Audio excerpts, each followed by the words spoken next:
Bowl sort کے سلسلے میں آج ہم جس دوا کے بارے میں بات کریں گے اس کا نام ہے گارٹنر بیسیلس۔ گارٹنر بیسیلس کی جو کی سمٹمز ہیں، یہ جو کی نوٹ سمٹم ہم ان کو کہتے ہیں، وہ یہ کہ ایک تو میل نیوٹریشن ہے، اوور ایکٹیو برین ہے، یعنی جن لوگوں کا برین بہت زیادہ ایکٹیو ہوتا ہے، آپ ایٹزم کے جو بچے ہیں آپ ان کو دیکھ لیں، ADHD کے جو ہیں، اور پھر اگر خوراک کسی کے جسم میں جو ہے وہ ہضم نہیں ہوتی، ہضم سے مراد یہ ہے کہ ایسی خوراک کھانے کے باوجود بھی جو ہے وہ خوراک کی کمی کا جو ہے وہ شکار ہے، تو اس کو ہم اس مطلب ہے کہ جو گارٹنر بیسیلس ہے اس کے ساتھ ہم اس کو ٹریٹ کر سکتے ہیں۔ تو نمبر 1 پہ ایسیڈوسز ہے، یعنی ہماری باڈی کے اندر جب ایسڈ کی مقدار زیادہ ہو جاتی ہے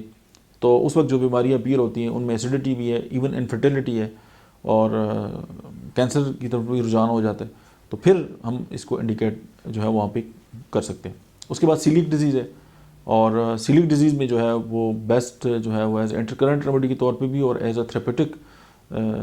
ریمیڈی کے طور پہ بھی استعمال ہوتی ہے۔ اور پھر یہ کہ کیٹوسس میں اس کا بہت زبردست جو ہے وہ رول ہے،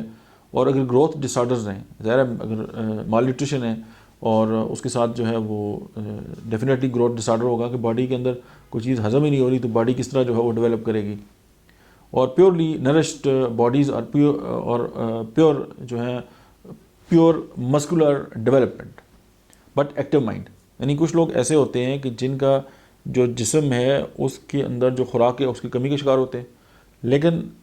ذہنی طور پہ وہ ایکٹیو ہوتے ہیں۔ ساتھ کچھ لوگ ایسے ہوتے ہیں کہ ان کی جو مسلز ہیں وہ بڑے کمزور ہوتے ہیں، لیکن وہ ذہنی طور پہ ایکٹیو ہوتے ہیں، تو یہ پھر گارٹنر بیسیلس جو آپ اس کو دے سکتے ہیں۔ نمبر 6 میں جو ہے وہ ہے hypersensitivity to all impressions, خوشی کی خبر، غم کی خبر، وہ دونوں صورتوں میں جو ہے اس بندے کے لیے پریشان کن ہوتی ہے، اور وہ بہت زیادہ اس کے ساتھ جو ہے وہ ریئیکٹ کرتا ہے۔ اس کے بعد نمبر 7 پہ جو ہے وہ ریسٹلیسنس ہے، اس کے اندر مینٹل جو ہے ایزینس ہے، یعنی وہ ذہنی طور پہ اپنے آپ کو ایزی نہیں سمجھتا، اور پیسیمسٹک ہوتے ہیں اس دوا کے جو ہے پیشنٹ، لیک آف کانفیڈنس ان میں نہیں ہوتا، اینڈ کرونک گیسٹرو انٹرائٹس کے پیشنٹ ہوتے ہیں، اور ہائیڈروسیل جو ہے ان لوگوں کے اندر ہوتا ہے۔ تو اگر یہ ساری انڈیکیشنز آپ کے ذہن میں ہیں اور آپ سمجھتے ہیں کہ سیکٹو میڈیسن جو ہے وہ آپ کی ناکام ہو چکی ہے، تو باؤل سورٹ میں آپ جو ہے وہ گارٹنر بیسیلس جو ہے اس کو یاد رکھیں۔